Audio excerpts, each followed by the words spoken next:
หน้า449ตั้งแต่วสัสสหัสสันติเจตังเป็นต้นไป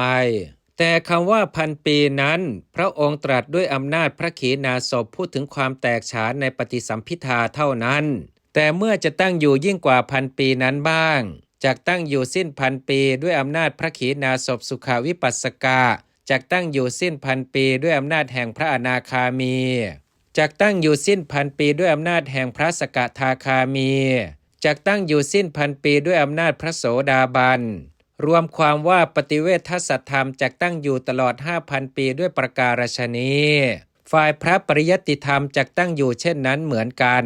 เมื่อปริยัติไม่มีปฏิเวทจะมีไม่ได้เลยเมื่อปริยัติมีปฏิเวทจะไม่มีก็ไม่ได้แต่เมื่อปริยัติแม้เสื่อมสูญไปแล้วเพศจะเป็นไปตลอดกาลนานฉะนี้แลภิกษุทั้งหลายให้อุปสมบทนางสากิยานี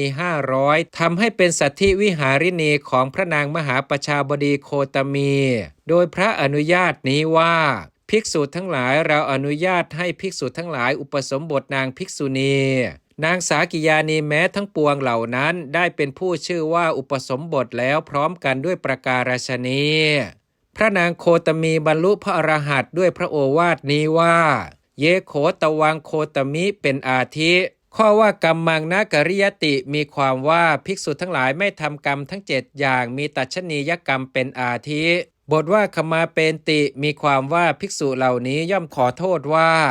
เราทั้งหลายจักไม่ทำกรรมเห็นปานนี้อีกวินิจฉัยในคำว่าอนุชานามิภิกขเวภิกขุหิภิกขุณีนางกัมมังอโรเปตวาภิกขุณีนางนิยาเทตุงนี้พึงทราบดังนี้อันภิกษุทั้งหลายพึงยกขึ้นอย่างนี้ว่าบรรดากรรมมีตัชนียกรรมเป็นต้นกรรมชื่อนี้พึงทำแก่ภิกษุณีนั่น